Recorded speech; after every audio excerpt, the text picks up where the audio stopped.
CramerSez.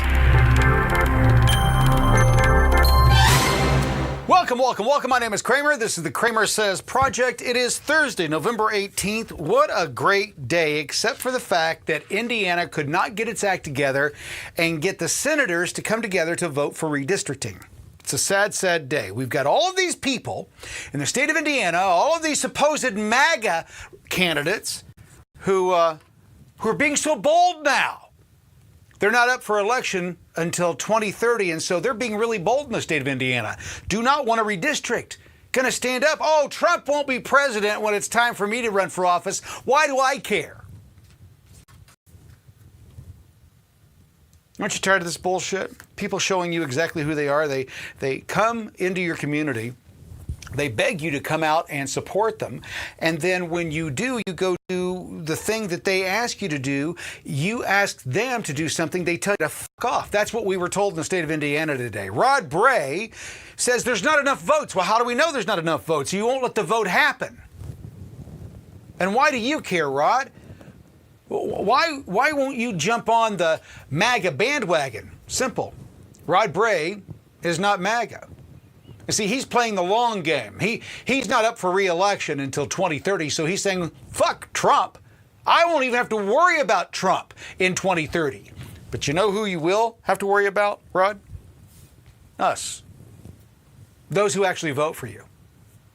You have to take us into account. Folks, I was down at the Indiana State Capitol today at the State House, and I was disgusted by the lack of turnout. People saying, yeah, I'm behind redistricting. Yeah. We got to stop the Democrats from getting in power. But nobody could show up today. There's maybe 50 people that showed up on this pivotal event. Well, Kramer, that just shows there's no support in Indiana. No, it rained today. And the people that were down there are all old. You see, the old people are the only ones that seem to be able to take off during the middle of the day because they're retired. That was the number one complaint that I got from people. Why are they having this rally downtown during the week? I work during the week. Yeah, because that's when the congressman, that's when the state reps, that's when the governor, that's when the lieutenant governor, that's when they're all there. You go down when they're there. You scream and yell at them in person. That's the whole point of it. I'm sorry if we've made your liberty and your freedom inconvenient for you. But sometimes, folks, you have to realize what's important. And I know things are tough right now. And I know that it's tough taking a day off work. But you're telling me out of a city of 1 million people, out of a state of 6 million, we could only muster 50 fucking people?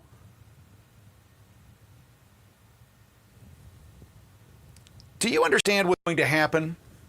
Do you Hoosiers understand what's going to happen? If Democrats retake the House in 2026, now I don't think that's going to happen. Based on what I'm seeing, now I could be wrong, I've been wrong before, but I don't see that happening right now. A year from where we are right now, I don't think Democrats have done anything for their base or to grow their base enough to take the House over. I don't see that happening. I could be wrong. But let's just say that they do. Let's say that they get their way and Eric Swalwell gets his way and Jamie Raskin gets his way, because those are the loudest mouths right now. What they're saying is the moment that they get control of the House, they're going after Trump. They're going to go after Trump. They're going to impeach him. They're going to go after the people in his administration.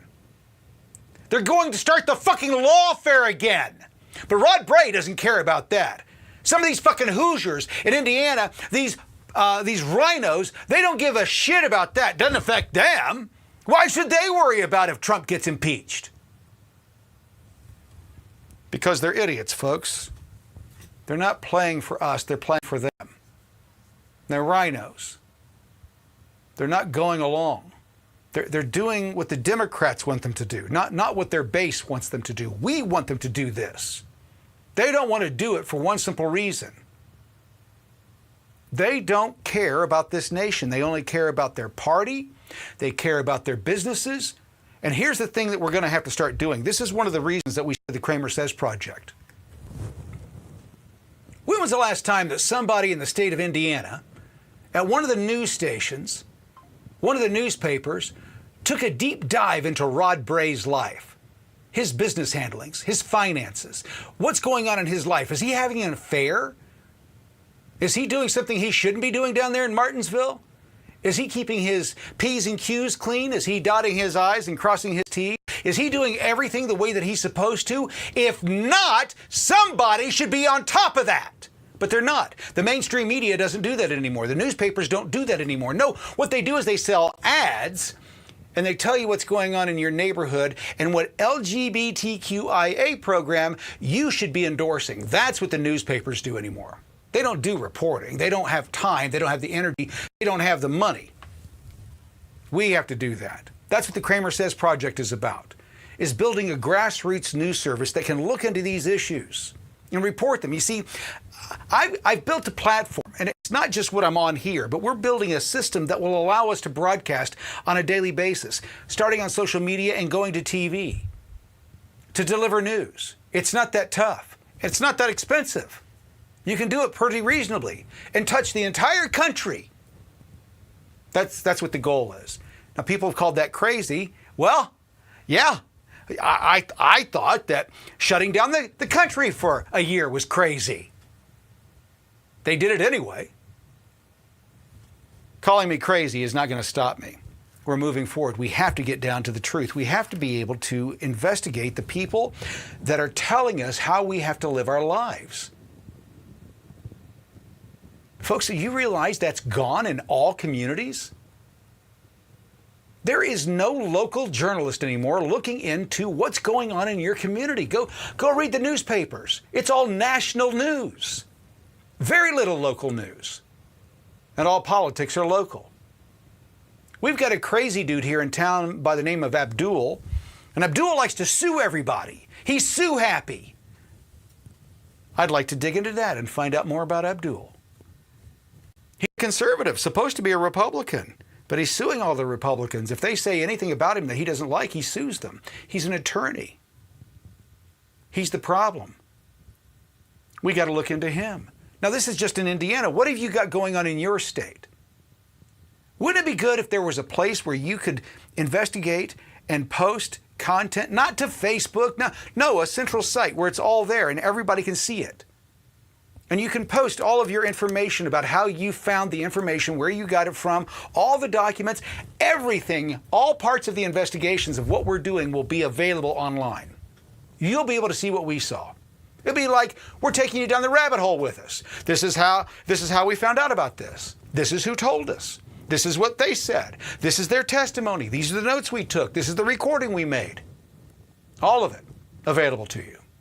Wouldn't that be refreshing instead of having to wait months for the Epstein files to be released? That's what they've been doing with the news. Gatekeepers. And then they made this big whole thing. First of all, conservatives, MAGA, we're going, show us the Epstein files. Show us we want to see it. We want to see it. We want to see it, right? Nope, not going to see it. We're going to have to hide that stuff.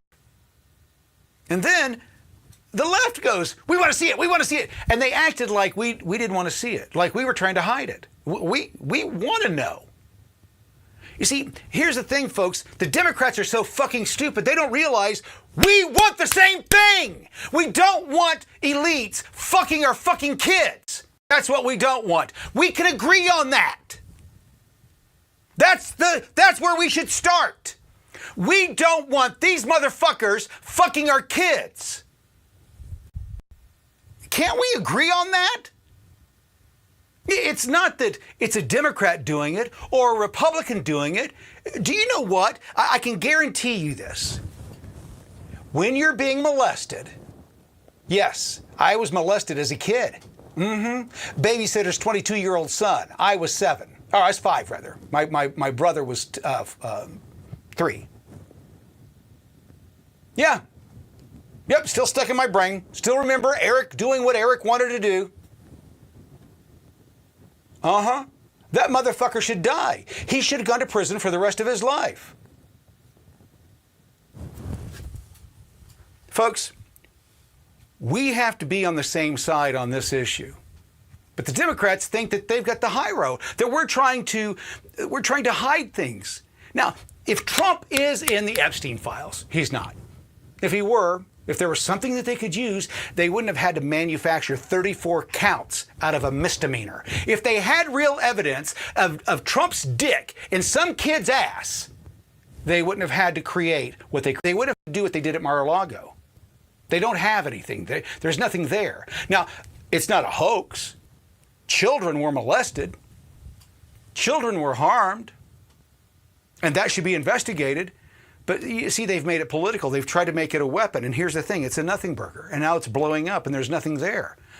The social media people went to social media and said that they're going to find all kinds of images and pictures and Trump is a pedophile and this and that. And you know what they don't have? They don't have a smoking gun, let alone a gun. This is what they've been doing for the last several years, folks. What they do in the media today is not journalism. CramerSez project is trying to fix that. We can tell the stories. Journalism isn't going to college for 4 years, learning how to write, and doing all the things that they do on TV. That's not it. Journalism is telling a story. That's all it is. I'm telling one right now. We're putting together a documentary about Soros. The most tedious thing is not telling the story. The most tedious thing is getting all the facts right, getting the details, finding the information, locating the B-roll, getting the stuff that we need. That's the hardest part. Telling the story is not hard. Telling the news is no different than telling a joke. You have to know all the details of that joke to get it right. It's no different, folks. It's not that difficult. So that's what we've been doing. That's what we've been working on. And we hope that you'll join us. You can learn more about it at CramerSezProject.com and see if you can be a part of it. You're going to hear me hitting on this a lot. Because for the last 2 years, what I've been doing is setting this up, getting it in place, and finding the people that we need to find for certain areas that we can have this locked in to do it. When we come around to 2026, how truthful do you think the media is going to be by then? Go turn on the news right now. They're having to lie on a daily basis to twist the facts to make everything look worse than it is. Every day. They're trying to find things. They're that person that is trying to get you in trouble at work. That's what they're trying to do to Trump. They're trying to make Trump look bad in our eyes. Now, I see that, you see that, and the solution isn't to just turn it off. We need information, but we need information knowing that it's deeper than what they're telling us.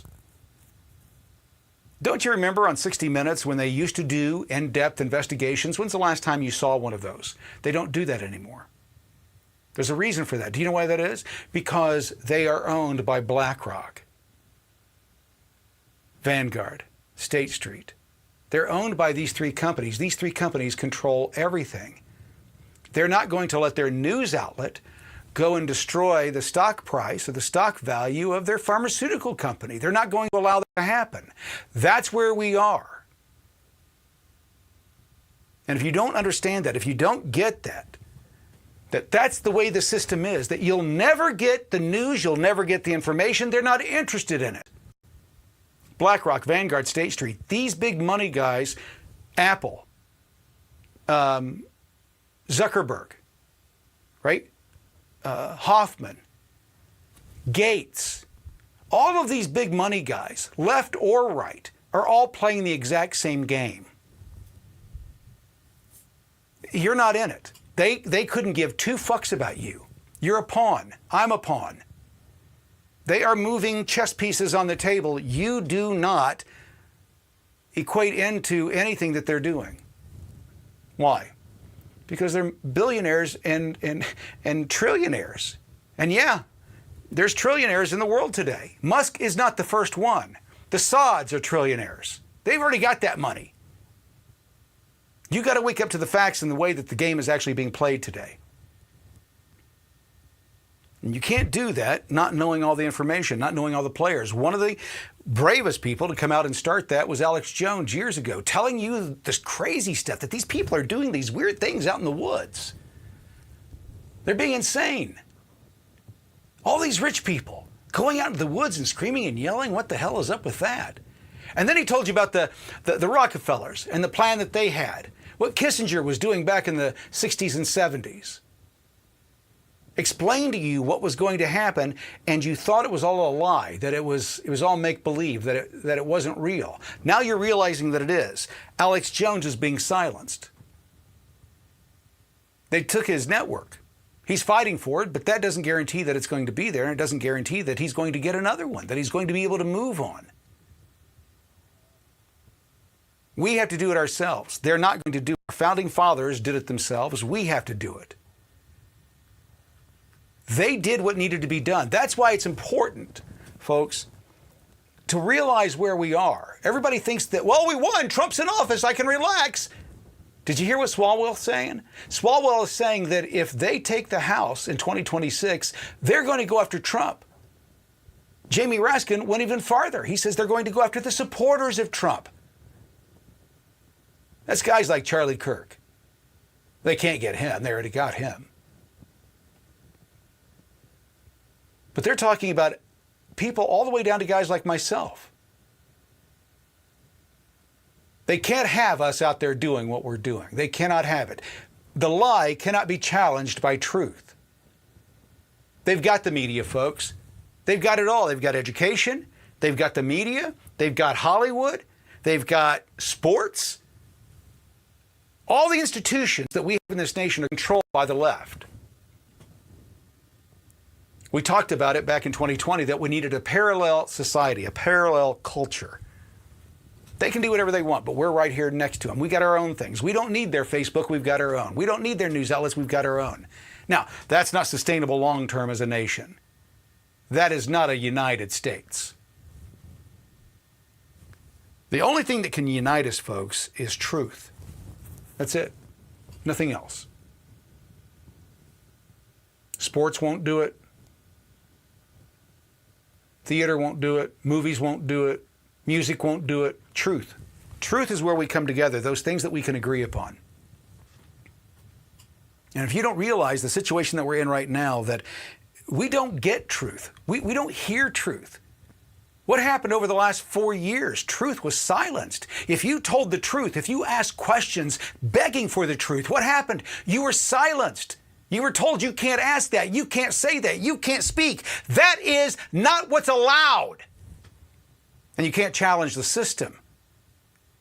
Is this what our founding fathers had in mind? Is this what George Washington and Benjamin Franklin and the rest of the boys put their lives on the line for? Is this what they did it for, what we're living through right now? Is this the America that they imagined? Do you think that they said, oh my God, I hope to God that at the end, 250 years from now, that we're paying 50% in taxes, that our Second Amendment rights are always at risk, and our citizens are being silenced for asking questions from their leaders? You think that's what they had in mind? Look at what's going on in Great Britain.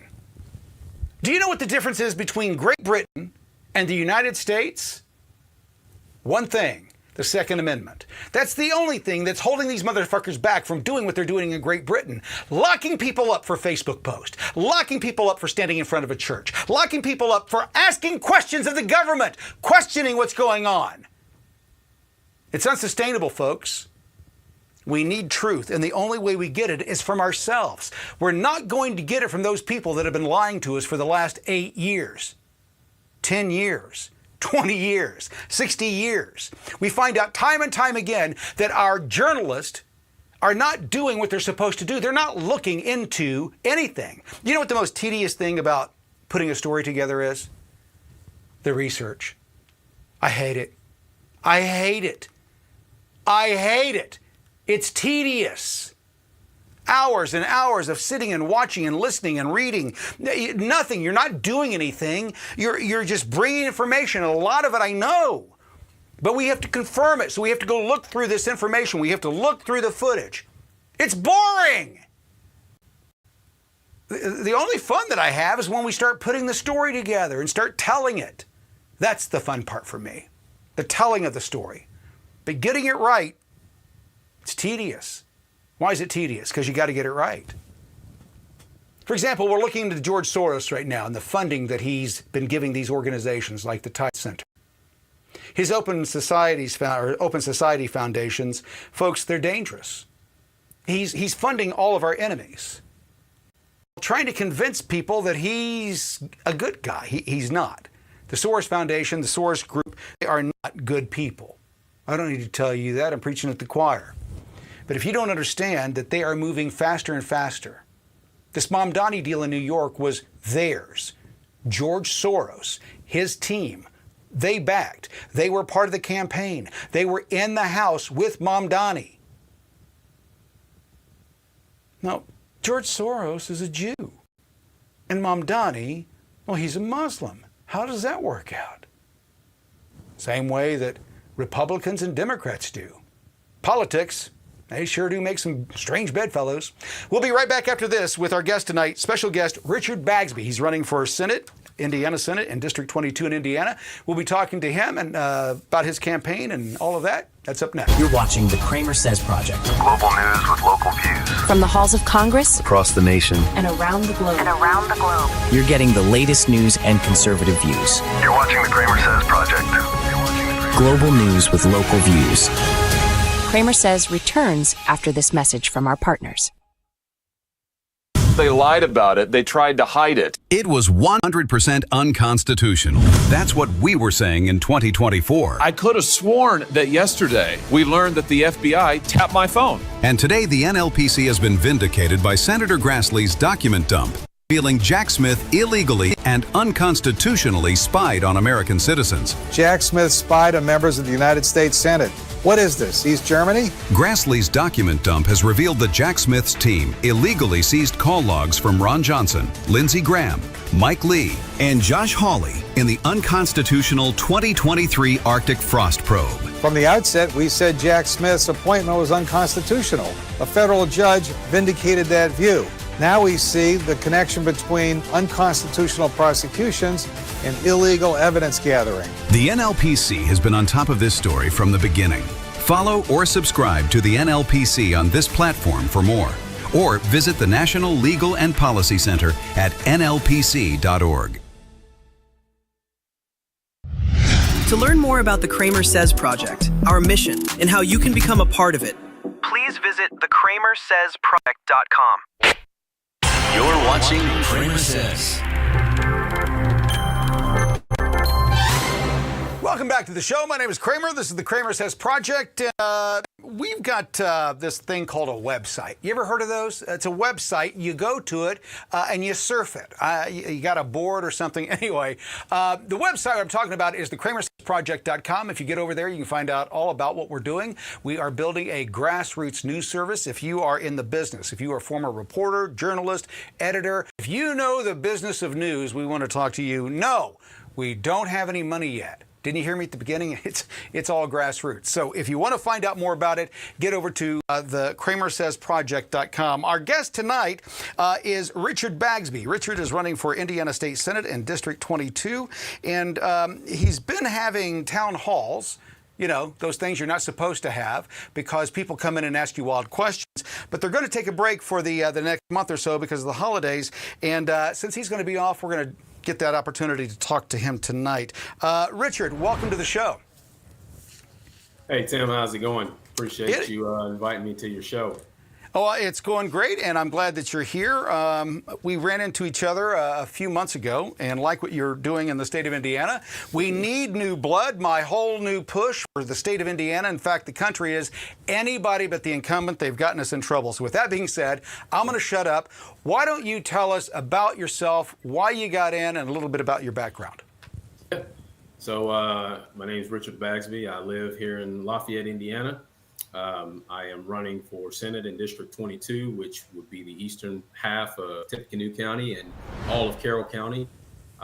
Originally, I'm from Gary, Indiana, but only spent about 6 years there.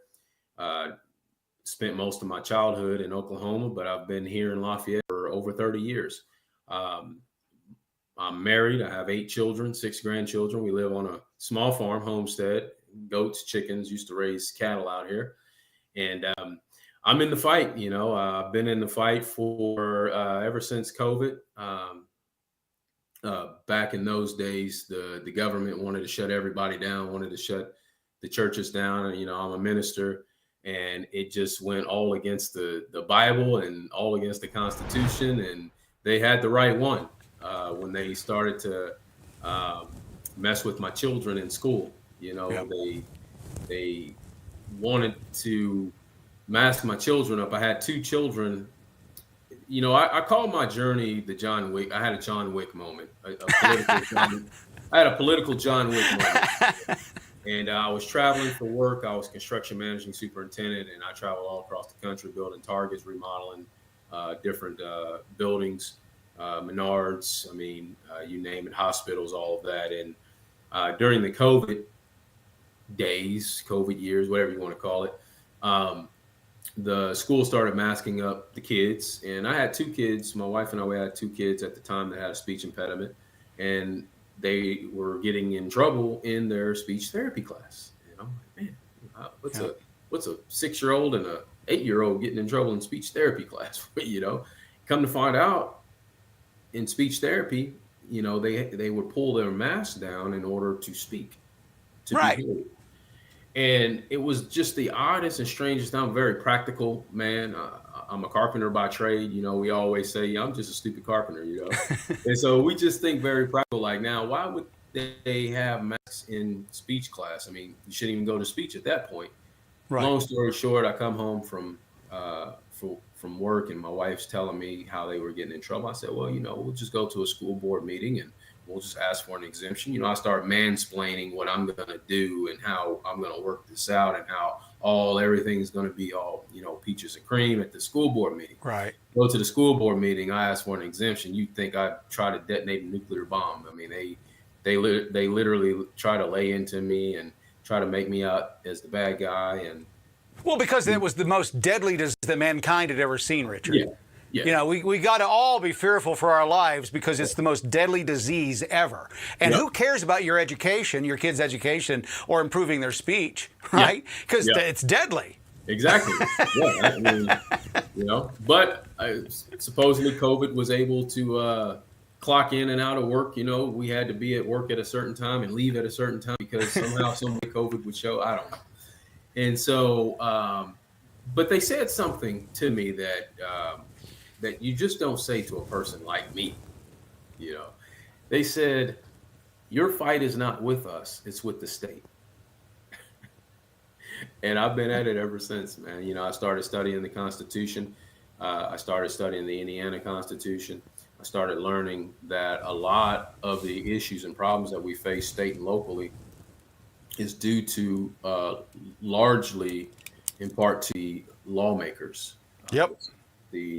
The state legislatures. And I'm not saying all of them. I'm not saying, you know, the rank and file. I'm saying there are individuals, minority groups of leadership inside of our legislature that that's manipulating and influencing the other legislatures, you know. And so I viewed that as as I got deeper and deeper involved, I learned that, man, I could run for office. I could really push the envelope, you know what I mean? And I have a backbone. I'm not scared of anything, you know, especially people, you know, and maybe I'm just built for it, you know? And so we ended up running in 2022, we meaning 7 of us. It was me. And then I had a team of 6, and we ran for Indiana 41 House Rep District 41. And we started about 4 months before the election, didn't know what we were doing, you know, a bunch of pirates, you know, and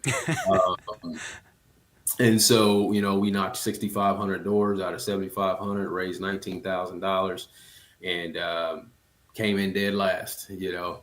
But the front runner, they gave that kid $450,000. He only beat me by 100 votes. And so I was like, man, that's for the first time running, you know, I took it as a win, you know. But you know, a loss is a loss, whether it's by 1 vote or 1,000 votes, right?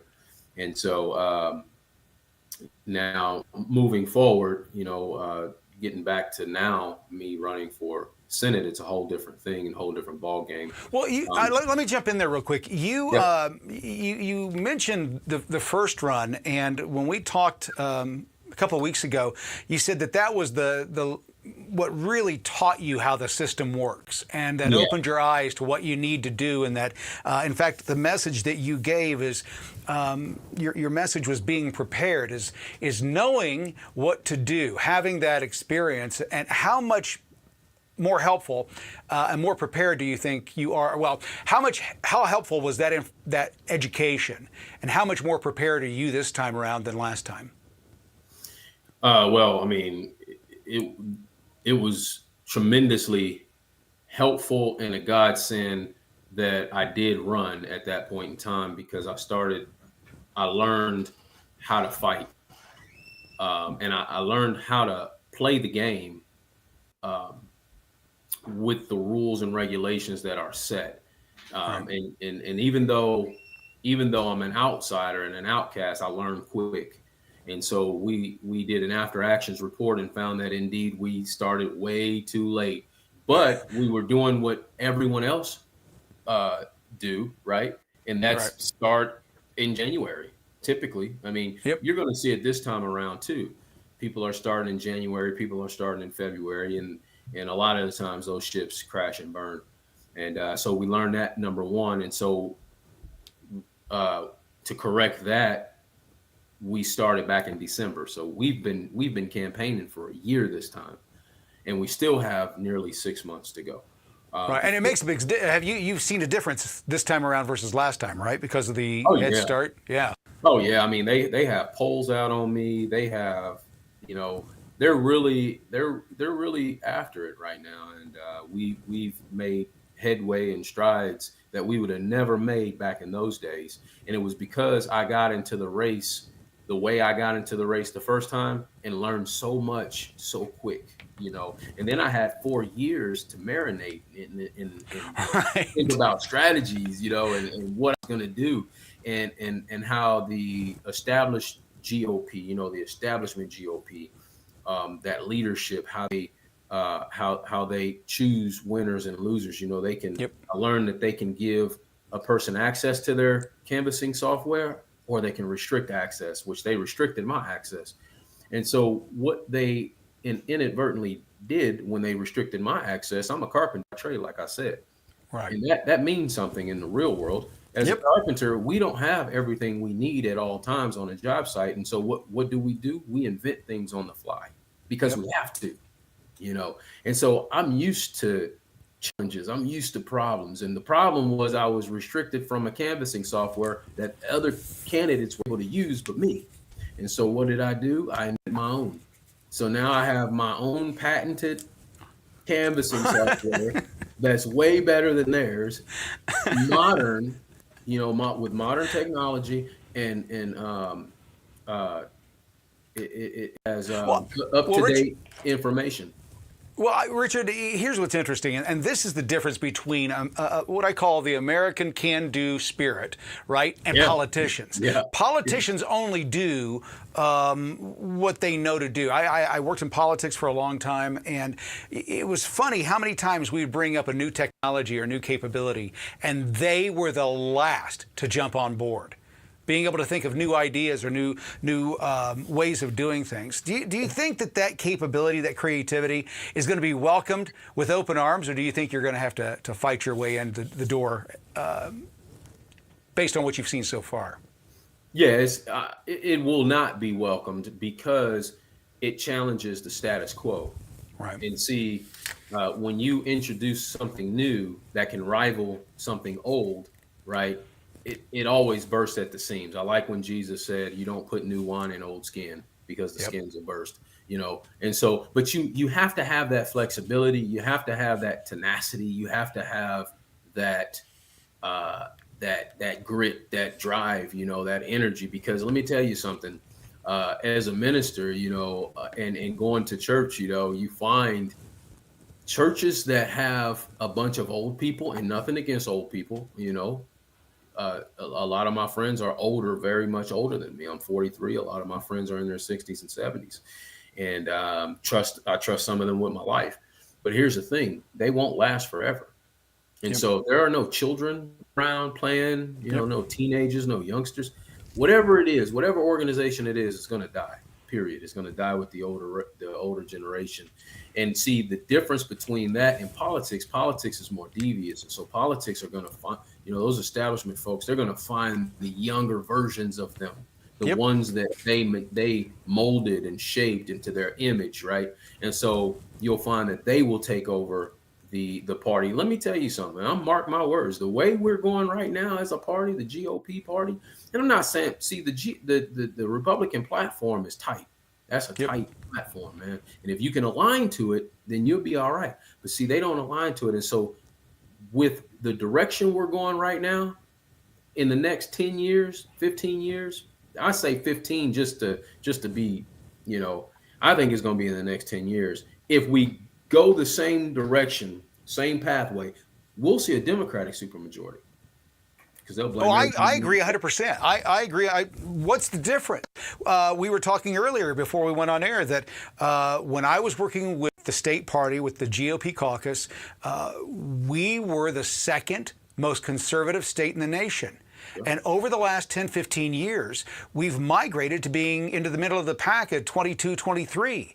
Why would I go fight for the conservatives if they're not going to be conservative? Which is a great segue. Your platform calls for eliminating property taxes. You advocate for school choice. You're against vaccine mandates. You believe that abortion should never be allowed. And constitutional carry, you're a big advocate. We'll be talking about those issues and more when we come back. Our guest is Richard Bagsby. He's running for District 22 in the state of Indiana for Senate. And we'll be talking to him about those subjects and more right after this. You're watching the CramerSez Project. Global news with local views. CramerSez returns after this message from our partners. Last week in our We Told You So series, we warned GM investors that CEO Mary Barra was bad for business. We were right. Barra's love affair with EVs just cost stockholders $1.6 billion as GM takes a massive loss after Biden subsidies come to an end. Paul Chesser reported Bank of America had no problem debanking conservatives. This is an issue that NLPC's been investigating since the story broke. But refused to expose Jeffrey Epstein's financial activities. During the January 6th uprising, Bank of America scrubbed through its data and turned over credit card information without being asked, without being subpoenaed, without having a warrant given to them by federal law enforcement. At the same time, they were doing business with Jeffrey Epstein without question. And then after Epstein died, they suddenly realized, we need to report this activity. And they filed 2 suspicious activity reports, as they should have done when Epstein was still alive and still banking, but they didn't do so. They were basically covering up the business that Epstein was conducting. But wait, there's more. NLPC Chairman Peter Flaherty is calling for the indictment of John Brennan, the ex-CIA director who pushed the Russia collusion hoax, relied on the discredited Steele dossier, and lied to Congress. According to the House Judiciary Committee, John Brennan committed crimes. We believe there's even more to the story, and we're going to stay on top of it. That was last week. What's NLPC working on next? Find out by subscribing to the NLPC on this platform or by visiting us at nlpc.org.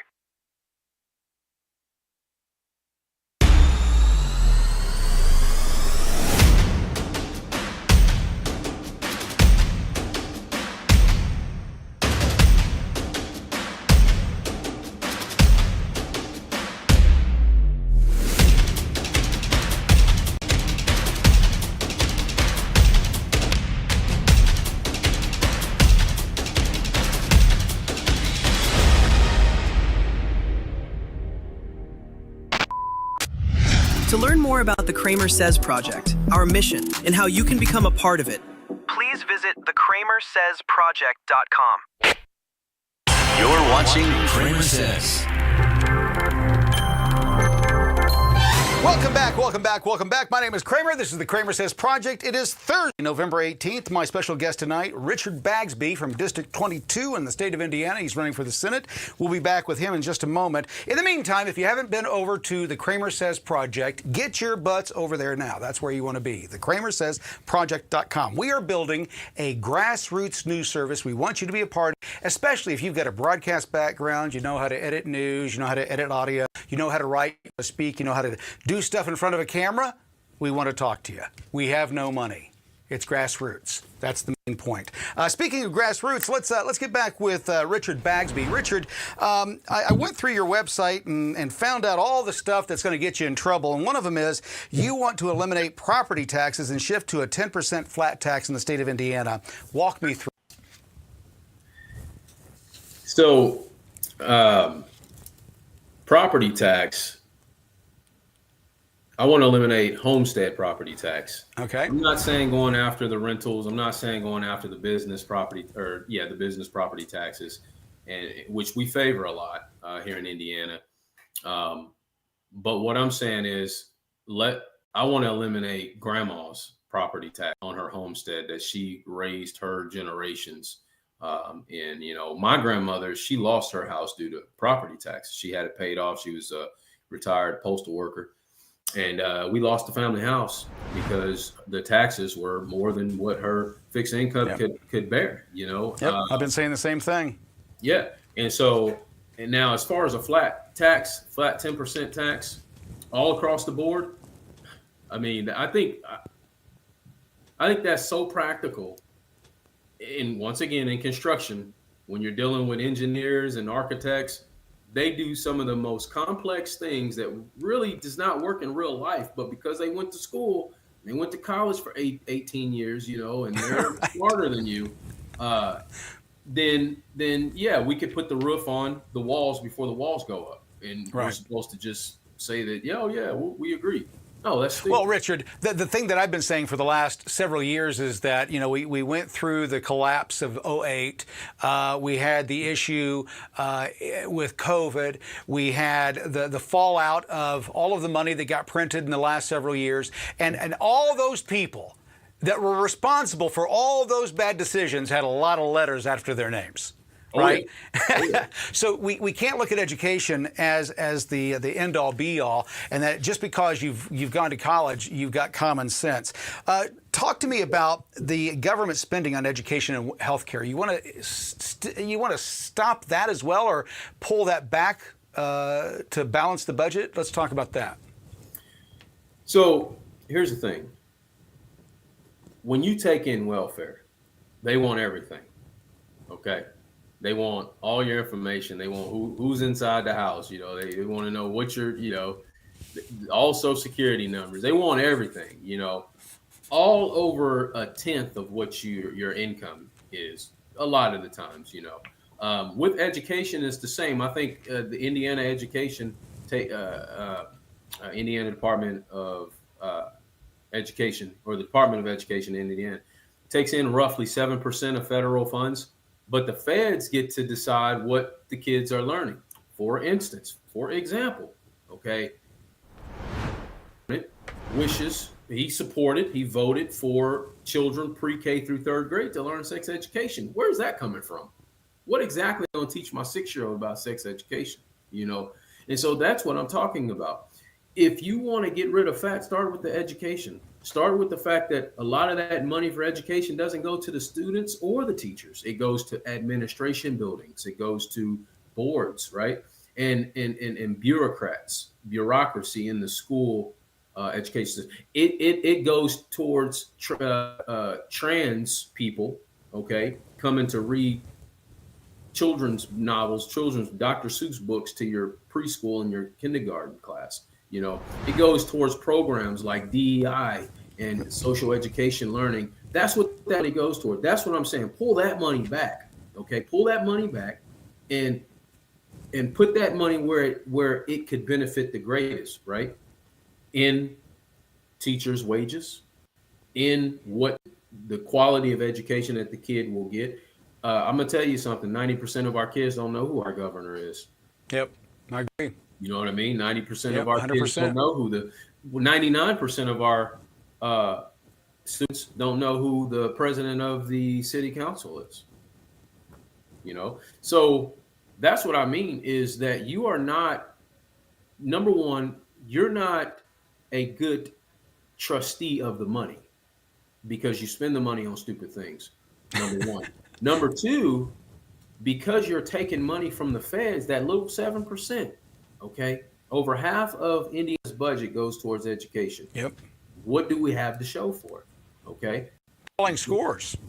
That I was going to get to that. You know, the way I was trying to think of the word, but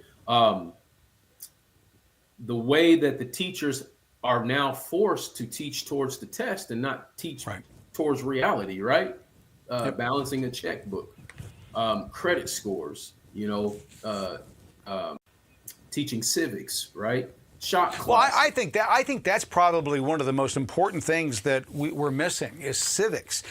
You know, without civics, Richard, our kids don't care about the future because they don't understand our past. They don't understand what their rights are. They don't understand what belongs to them. They don't understand what our heritage is. You know, we see these kids today when you make statements about the government and you speak out, they don't realize, they get all upset with you, and they don't realize our country was based on revolution. That's it. Everybody that was in charge of our government were all criminals. They all bitch about, you know, Donald Trump having that misdemeanor that was turned into 34 felonies. They like to throw that out there. He's been convicted. He's been convicted. Everybody that started this country was a criminal. You should read my book sometime. What? Transformation: The Untold Story of Richard Richmond. Well, it is. It's the transformation, right? That's who we all were. We were honest men trying to do our thing, and they transformed us into criminals so we could save the nation. And when you do that, when they decide that you're the worst person on the face of the earth, and you decide that you're going to push back against it, I've said here recently that the thing that the left doesn't want to do is wake up those men who quieted their beasts. Yeah. Right. And I think that's where we're at. One of the big fights that the left has had is education. The fact that you're even, you know, talking about that seriously has got to be scaring the crap out of them. I mean, you're a big advocate for school choice. Talk to me about that. Oh, yeah. Let me tell you something. You want to get a man's attention, go after his wallet. Yep. Money. Play with his money, you know. And so the only way we can get through to these people, because let me tell you something, they're going to still take money from the feds, okay? Well, we'll do school choice where the money follows the student. And don't get me started with trying to figure out who I need to talk to possibly to legally be able to allow the money to follow the teacher, where now the teacher can be like a subcontractor to the parents, whereas the parents need a math teacher. Well, that math teacher that has that degree now can go inside the home and do private, you know, private sessions for X amount an hour or whatever the contract states. That's when you're going to get the public schools' attention. You know, you're going to get those bureaucrats' attention. You'll get the teachers' union attention. And see, I told you in the beginning, I am very comfortable with whatever anyone asks me, and I'm going to answer it the best of my ability, but not like a politician. And the reason why is I am not scared of them at all. There's nothing inside of my heart that makes it flutter or makes my heart, you know, my blood pressure rise. I mean, none of that stuff. Well, they make my blood pressure rise. Rod Bray has risen my blood pressure here in the last few weeks. Well, you know, here's the thing, Tim.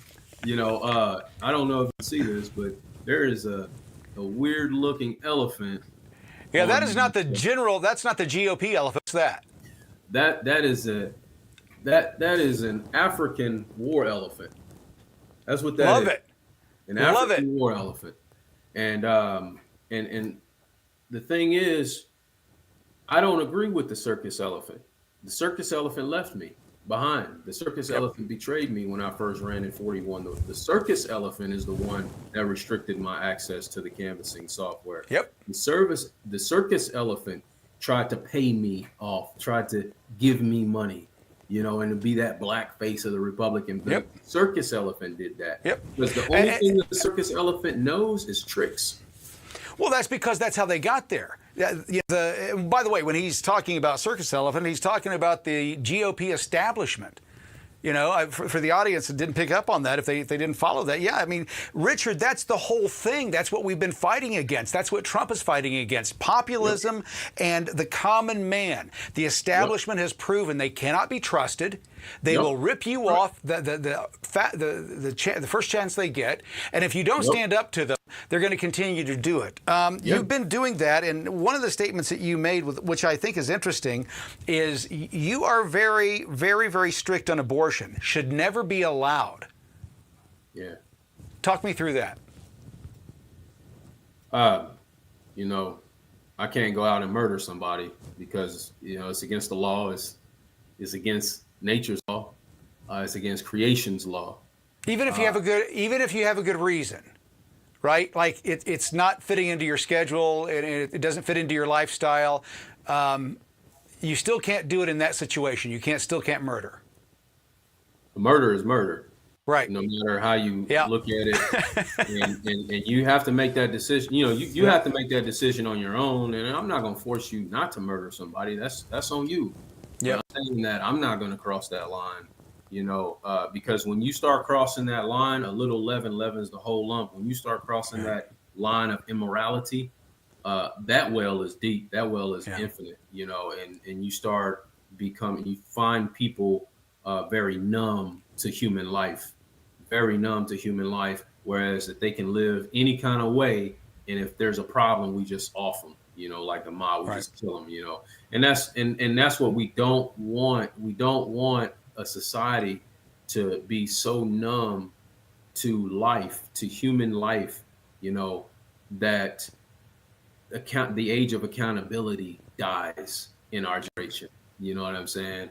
And like people look at it from a, you know, they'll say, well, you coming from a biblical aspect. I'm really not. I'm not coming. No, I don't want to be killed. If there was no Bible, Richard, I say this to people all the time. If there was no Jesus, if there was no God, if there was no Bible, if there was no religion, I still wouldn't want you killing me. I'm pretty sure. No, absolutely not. You know, and that, what does that teach though? What does that teach? My children, when they do something wrong, I hold them accountable. Right.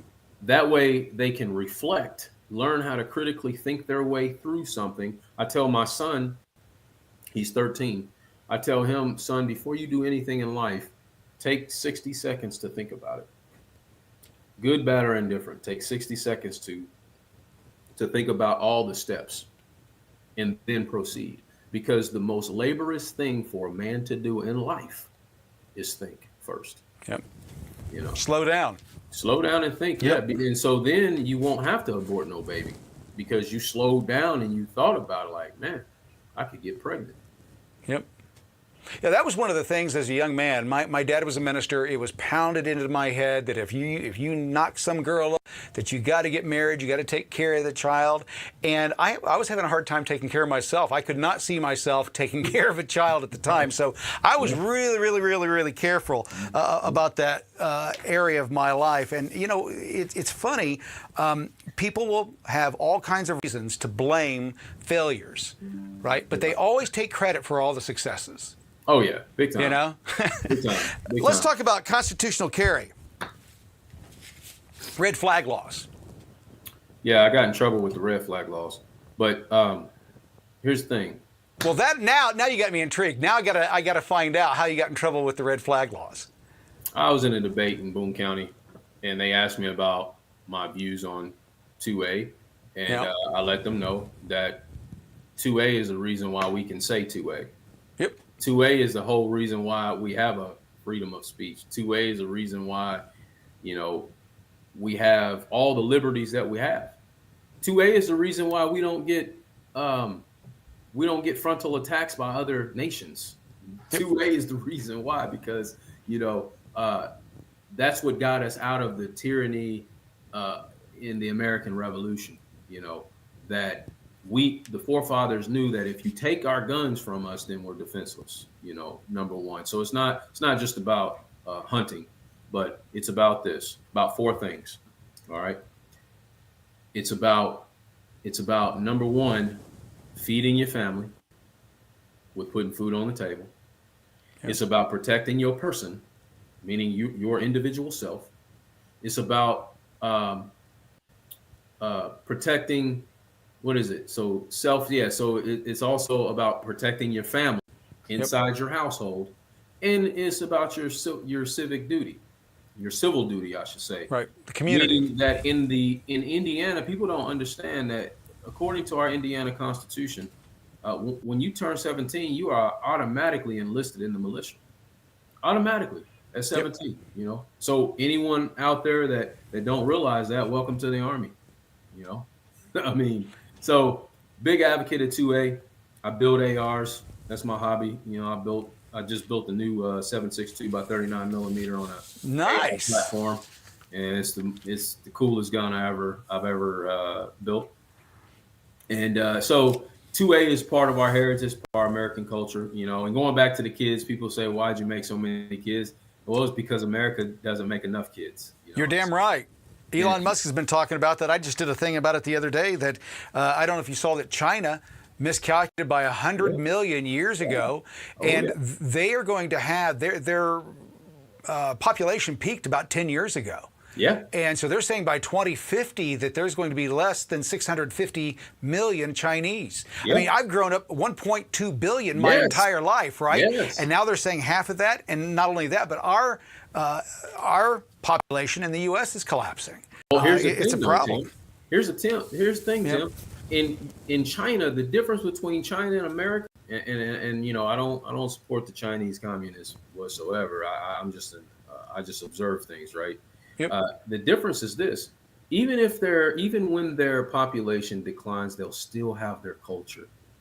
Yeah, 100%.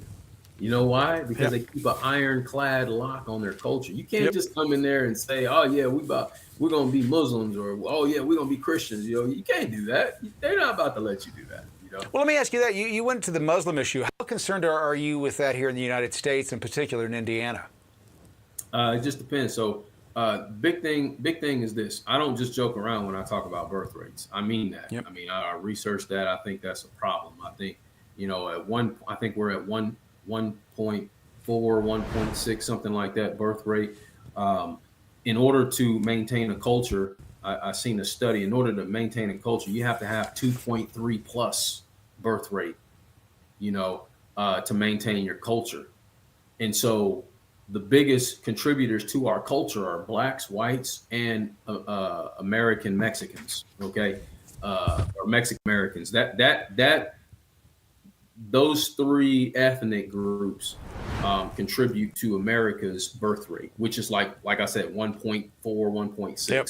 So we're still on the decline, regardless of how we look at it. When I was born in 1982, it was right around 1.8, 1. Something like that.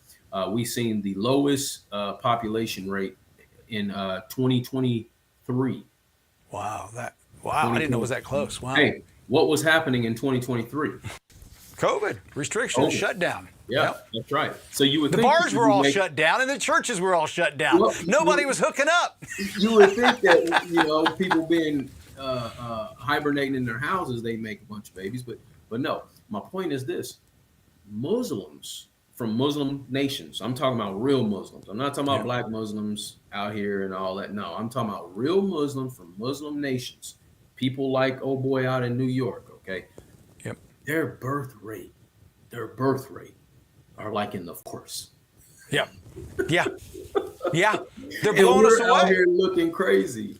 They're blowing us away. You know, what's funny, Richard, is there was a poll recently in Great Britain where they went and they asked white women in particular about this problem, and they're saying, fine, that's okay. What's wrong with that? They're still British. And it's like, yeah, but your culture is being erased. The British culture, they're not British. Right? They're not assimilating. They're tearing apart the culture. We're not talking white or black. Exactly. This is not about color. This is culture. That's right. It's culture. It's who we are as a people. Yep. Right? And that's why I emphasized the Muslims from Muslim nations. 100%. Because the Muslims that are here in America, like even the black Muslim, at the end of the day, they're Americans. At the end of the day, they have American etiquette, American behavior. They're, because they have been Americanized, they've been here, their forefathers have been here, and so, but when you start talking about people that want to enforce Sharia laws and all these weird things that we're not accustomed to, okay, we're not accustomed to, but we allow President out in Russia, Putin, yeah. Putin told him, hey, I don't care if y'all come here, but, we're not going to be doing all that other stuff, that weird stuff. Well, I think it's important to tell anybody who wants to come to the U.S. and the door's open. If you've got something to bring and you can make our lives better, then you're welcome, right? But you come here and start acting crazy. And you start bringing that shit that you're bringing with you from that place that you're fleeing because it was so terrible. You start doing that here, we're gonna have a problem. And I think we do. And I think it's time to start speaking honestly about it. My guest is dealing with people in California trying to come over, right? Exactly. Well, they burned down they made their place terrible. They burned it down, and now they're wanting to come and start doing the same stuff here. We've already told them, if you're going to bring that crap here, don't do it. We don't want it. Yep, that's right. That's right. My guest is Richard Bagsby. Richard, tell everybody where they can find you. We got your website up there, but if they want to donate or get a hold of you or whatever else, do you have an email they can get a hold of, or can they get a hold of you directly through the website? Yeah, directly through the website. My email is richardbagsbyin@gmail.com. I'm on Facebook. I'm on Twitter. My Twitter handle is rbagsby Indiana, I think. Either rbagsby Indiana or rbagsbyin. You'll find me though. Put in Richard Bagsby. Let me ask you. Yep. Well, I was going to say you're on Instagram, Facebook. Are you on X? Yep. I'm TikTok. on X. Yep, okay. TikTok. I'm on all of it. I'm on everything. Okay. What is the what's something that, if there's somebody out there that wants to help you and wants to jump on board and become a part of your campaign, what's the best way to do that, and what are you needing right now? RichardBagsbyForIndiana.com. Go there. There's a tab that says volunteer, I think. Let me see here.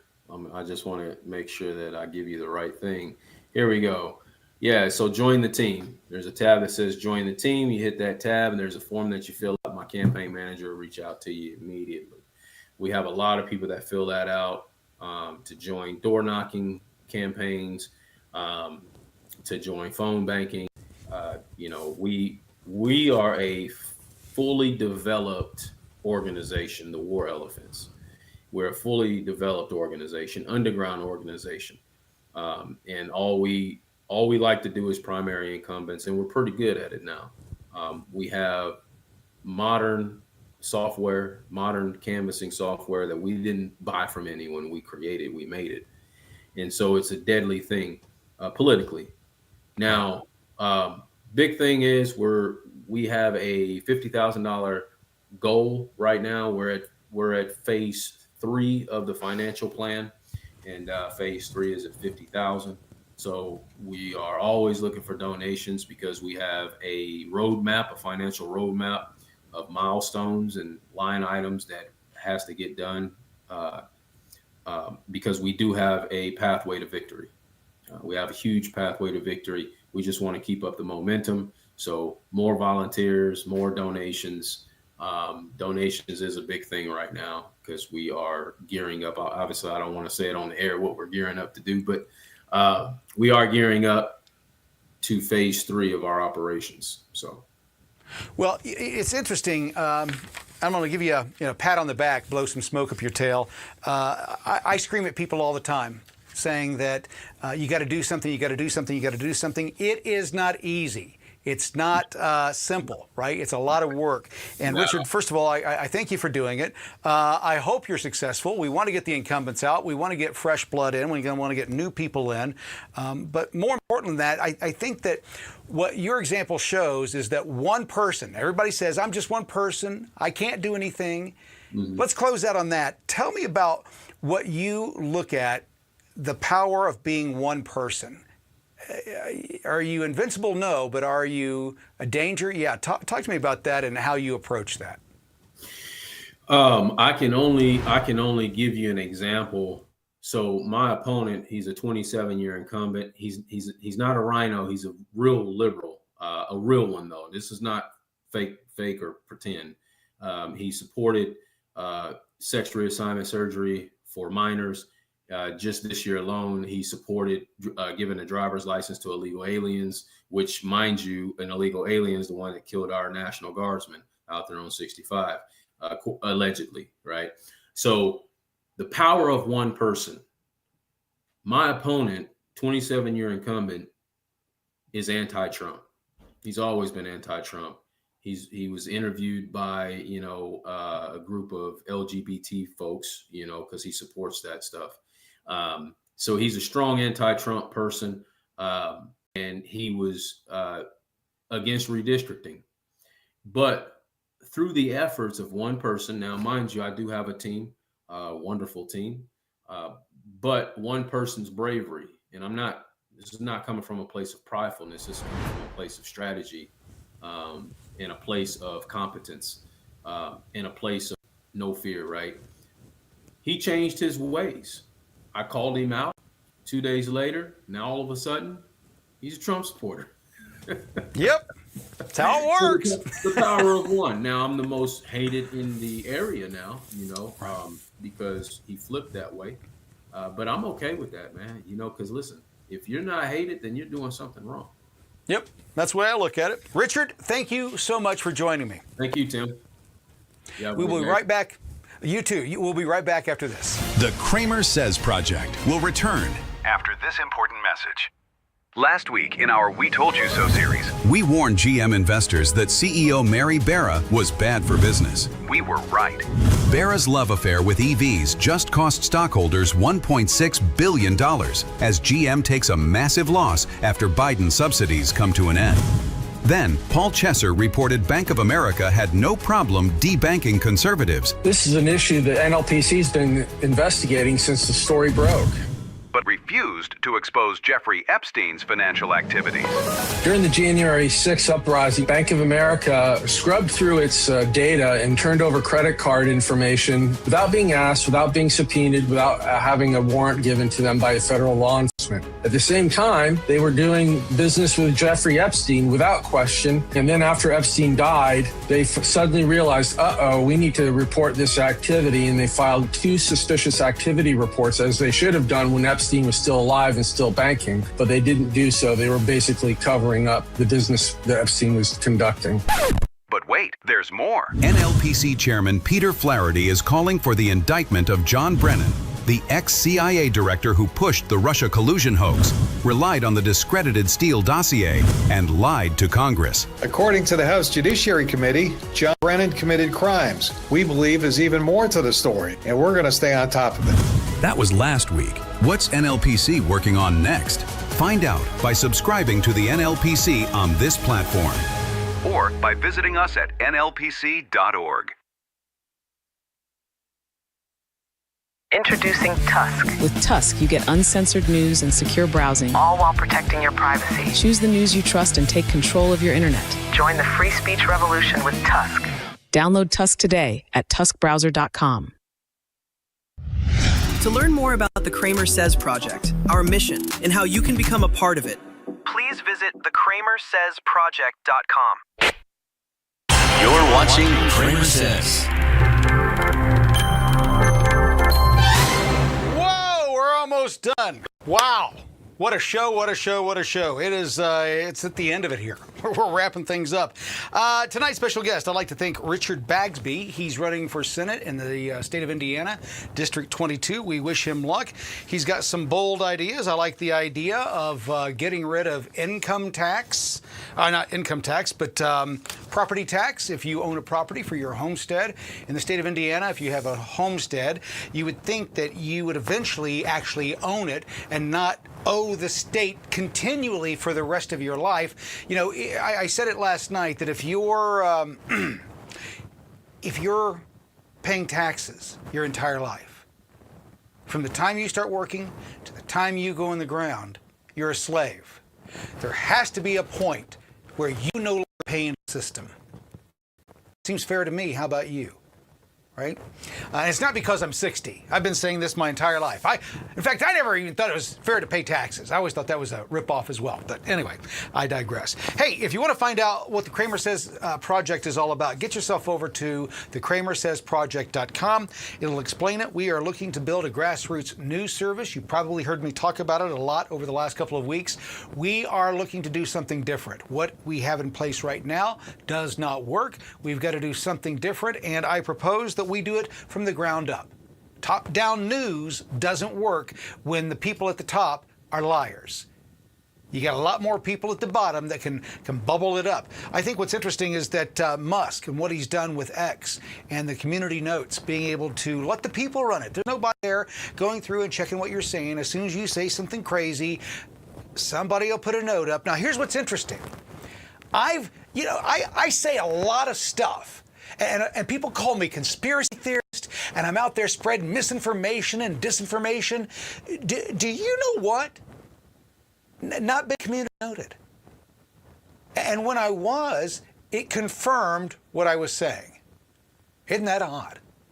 I love the tools that prove that we're right, folks. We are building something special. Get yourself over to the CramerSezProject.com, learn more about it, and if you can help us out, we would love to have you join us. With that being said, going to wrap up tonight. One last thing. We are working currently on a new documentary. It's a 9-part series. We're doing this documentary a little bit different. Most documentaries, they work for months, they release it, and then you've got a piece that's old. And we think that the story of George Soros, what is going on with Mamdani, and so many other things that have anything to do with the Open Society foundations, i.e. funding of violence, hint, moving you forward where we're headed, is that you'll definitely want to be part of this series. What we're looking at is they're going to be short documentaries, documentary pods. But once they're done, completed, they will fit together nicely as one big piece and seamlessly tell you the entire story. But what we're going to do is we're going to do that as things start to unfold. More and more people are looking at George Soros. People in the DOJ are looking at George Soros. We expect that if he survives this onslaught, the legal onslaught, that he will be put through the ringer. And at his age, well, I wish him the best. That being said, thank you for watching, and if you get the chance, get over to the CramerSezProject.com. We'll see you there. Thank you for watching Kramer Says Live. This concludes this broadcast. Please follow, like, and subscribe to be notified the next time The Kramer Says Project goes live.